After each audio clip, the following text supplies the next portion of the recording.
पूजिते शङ्खचक्रगदाहस्ते महालक्ष्मी नमोऽस्तुते। अथ लक्ष्मी सहस्रनाम स्तोत्रम्।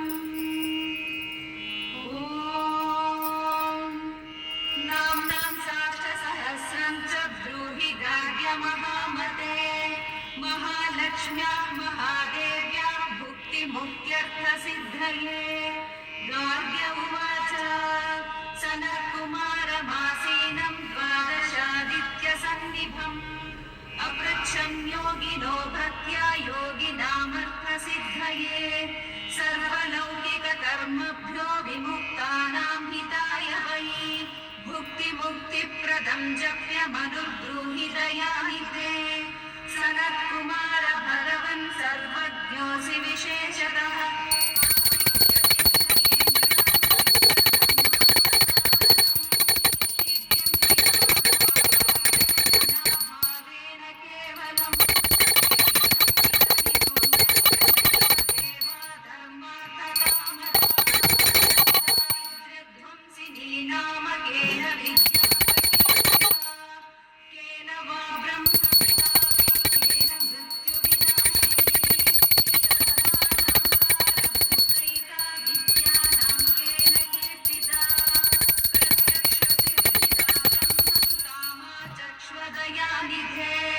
सनत्कुमार उवाच साधुपृष्टं महाभागैः सर्वलोकहितैषिभिः महतामेष धर्मश्च नान्येषामिति मे मतिः।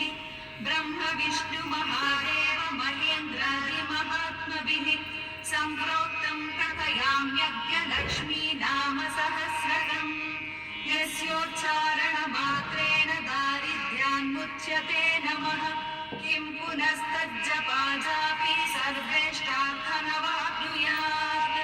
अथ न्यासः अस्य श्रीलक्ष्मी दिव्यसहस्रनाम स्तोत्रमहामन्त्रस्य ब्रह्म विष्णु महादेव महेन्द्रादिमहात्मनो महर्षयः अनुष्ठुप्छन्दः। विष्णु महाशक्तिर्महालक्ष्मी परा देवता। श्री महालक्ष्मी प्रसादद्वारा सर्वेष्टार्थसिद्ध्यर्थे जपे विनियोगः। क्रौमित्यादि षडङ्गन्यासः। अथ ध्यानम्। पद्मनाभप्रियां देवीं पद्माक्षीं पद्मवासिनीं पद्मवक्त्रां पद्महस्तां वन्दे पद्मामहर्निशम्।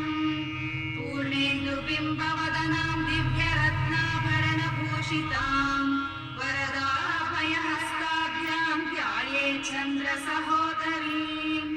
इच्छारूपां भगवतीं सच्चिदानन्दरूपिणीं सर्वज्ञां सर्वजननीं विष्णुवक्षस्थलालयां।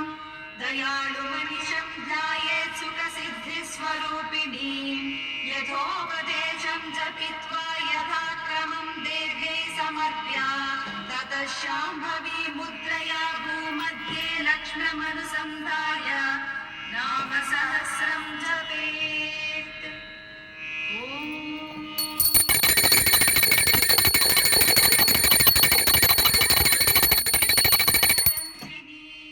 नित्यप्रकाशिनी चैव स्वप्रकाशस्वरूपिणी महालक्ष्मीर्महाकाली महाकन्या सरस्वती भोगवैभवसम्मात्री भक्तानुग्रहकारिणी ईशावास्या महामाया महादेवी महेश्वरी दुर्लेखा परमाशक्तिः मातृका बीजरूपिणी नित्यानन्दा नित्यबोधा नारिणी जलमोदिनी सत्यप्रत्ययनी चैव स्वप्रकाशात्मरूपिणी त्रिपुरा भैरवी विद्या हंसा वागीश्वरी शिवा वाग्देवी च महारात्री कालरात्री श्रीलोचना भद्रकाली कराली च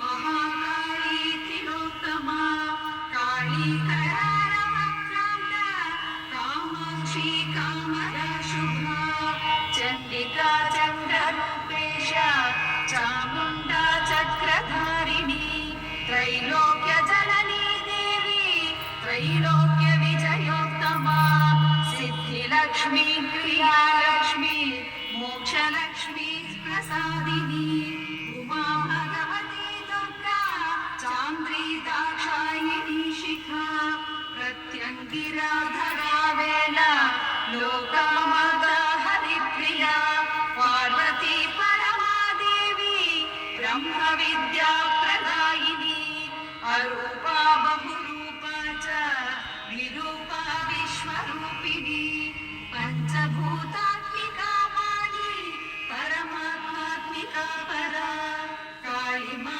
पञ्चिका वाग्मी हविप्रत्यधिदेवता देवमाता सुरेशाना वेदगर्भाम्बिका धृतिः संख्या जाति क्रिया शक्तिः प्रकृतिर्मोहिनी मही यज्ञविद्या महाविद्या गुह्यविद्या विभावरी ज्योतिष्मती महामाता सर्वमन्त्रफलप्रदा दारिद्र्यध्वंसिनी देवी हृदयग्रन्थिभेदिनी सहस्रादित्यसङ्काश चन्द्रिका चन्द्ररूपिणी अकारादीक्षकारान्त मातृका सप्तमातृका गायत्री सोमसम्भूतिः सावित्री प्रणवात्मिका शाङ्करी वैष्णवी ब्राह्मी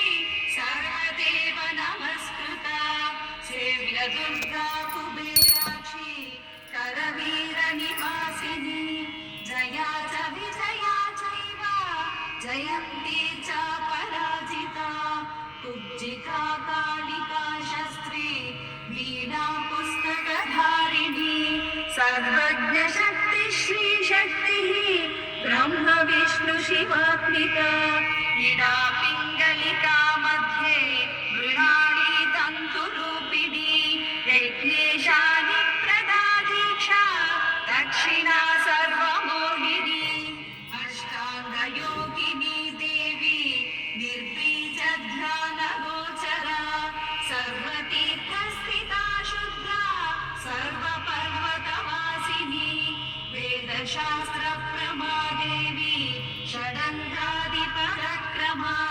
शिवधात्री शुभानन्द यज्ञकर्मस्वरूपिणी रतिनी मेनका